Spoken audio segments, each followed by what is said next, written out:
You were born to do great things. Well, hello again. And those of you may recognize the beginning of Bioshock. They were right. I'm going to play a little bit of start of Bioshock. I'm going to talk about a subject I think is kind of well illustrated in this entire game. There might be a bit of blood and icky stuff in this for those of you who want to avoid that. Nope, I don't believe there's any spoilers or anything like that. What we're going to discuss, or what I'm going to discuss, and hopefully you'll listen to, is free will versus predeterminism. And Bioshock is an interesting one because it does have, as I said in a previous video, an interesting moral choice. You make the right choice, you get the good ending. You make the wrong choice, you get the bad ending. But I was struck by an interview with Ken Levine. I hope I got his name right. It's kind of late where I'm at now. Where he said, well, essentially in video games you have no choice, so all the choices are illusions. Which I found to be an interesting statement. Because it seems like how to describe this? It seems as if people don't quite understand how choice and free will work. Free will isn't having everything, isn't being able to do everything, it's not having no consequences. Free will is having limitations and being able to move within these limitations. And I'm glad I'm not in the airplane anymore. Anyway, back to the game. But like I said, free will, every time you exercise free will, you have a certain degree of limitations. And your freedom comes not from a lack of limitations, but from what you do with what you have. So let's take a video game.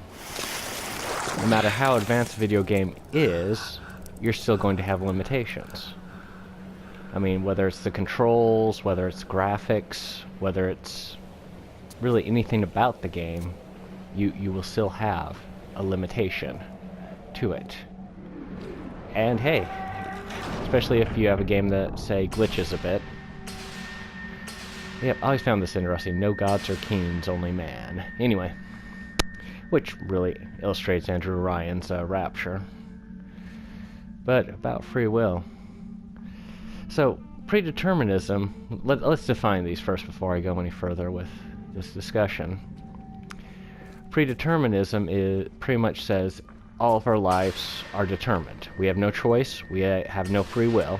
Everything we do has been staged for us.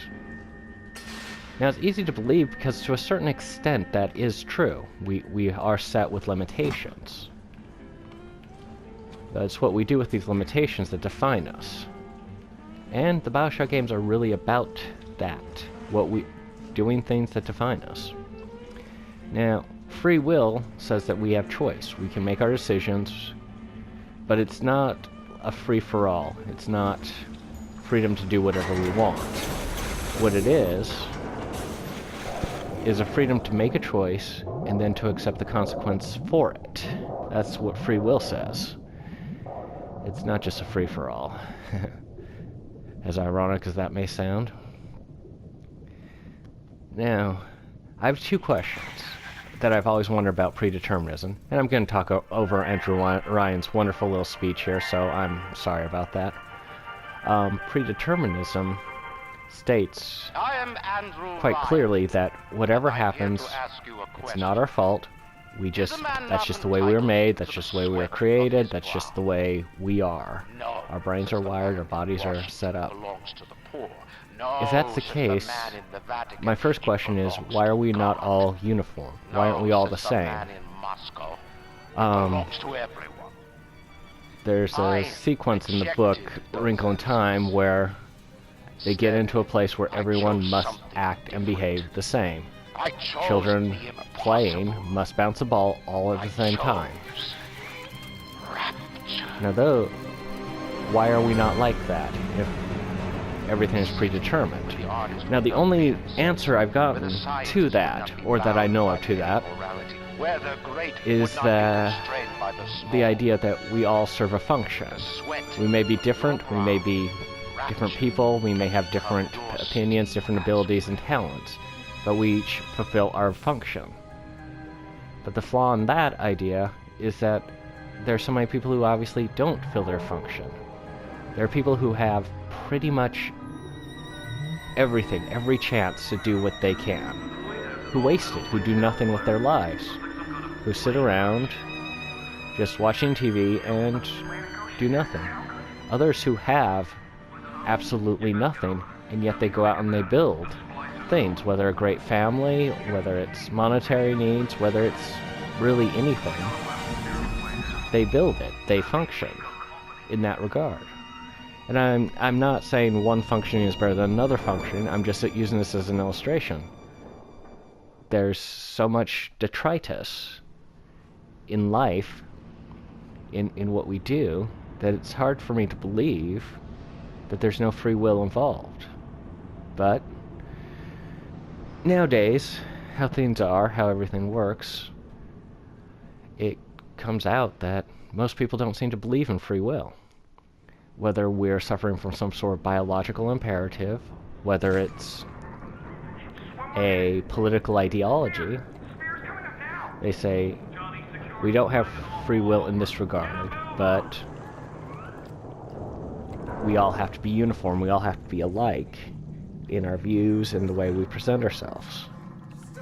And that's kind of a dangerous thinking, because taken to its logical extreme, each of us could do anything and then say, it's not my fault. It denies essentially responsibility for who we are, for the choices we make, for what we do. Okay, I'm going to take a spot out here. You know, honestly, like the game, but I always found the Splicer a little scarier when you can't quite see what she looks like. I'm just saying, I think they could have done that shot better, where we just don't see anything of her, just the hint of a shape. Although it's admittedly quite scary to be trapped inside this with somebody pounding on it and lights going. So anyway, personal point there. But now the danger of saying that we can't control ourselves, well, this is a prime example, actually. I have a choice. I don't have to pick up the radio, but strangely enough, I can't progress in the story if I don't pick up the radio. And I was asked quite kindly to pick up the radio. Those of you familiar with Bioshock will know exactly what I'm talking about. But anyway, I was on the dangers of thinking that way, of thinking we're not responsible for what we are or what we do. Now, certain people aren't. Certain people have physical disabilities, mental disabilities, they have issues, problems that are not their fault, and they can't control that aspect of them. But most things, even when you're limited, you can control.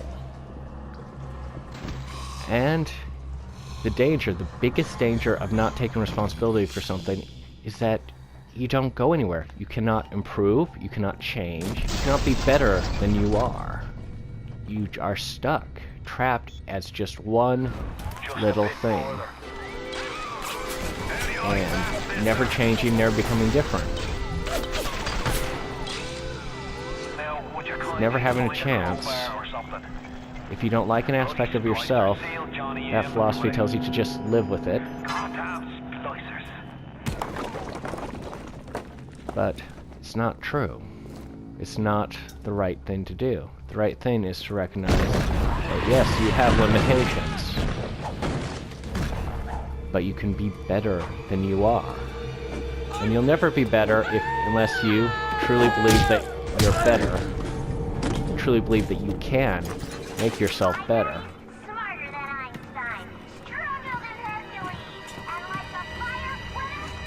And I'm gonna eat some potato chips. But that's... yeah. As you probably guess, I am not in favor of the predeterminism idea, the theory, the concept of it. Even in our limitations, we have control over who we are and what we do. And one of the great disservices I think Ken Levine has done to his game, which is a brilliant game, and I have to give the man credit for making such a great game and with so many philosophies and moral choices, is giving it the idea that or just presenting that idea that the choice is just an illusion in it. And it's not really tangible.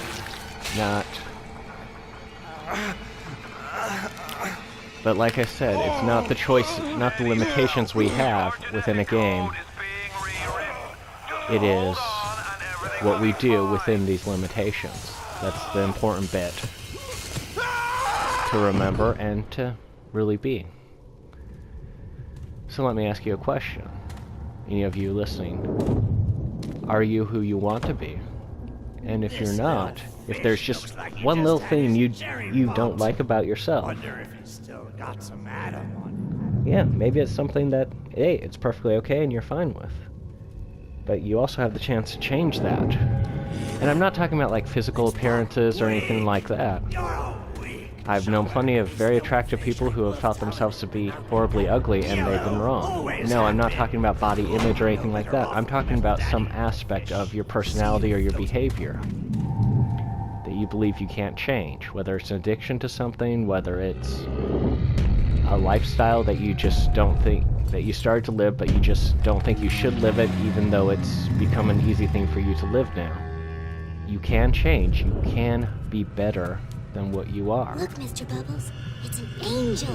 And hey, if you are happy with who you are and what you do, I totally respect that. Wait a minute. But I think it's important to remember that you do have a choice. You can be what you want to be. And even when you're playing a video game, you can be who you want to be. You can be the one who kills all the little girls, or you can be the one who saves the little girls. So, yeah. I think that's pretty much all I have to say on this subject.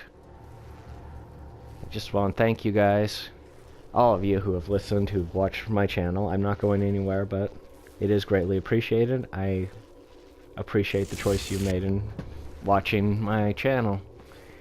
And hopefully you will watch it some more. Hopefully you'll like this and subscribe to it.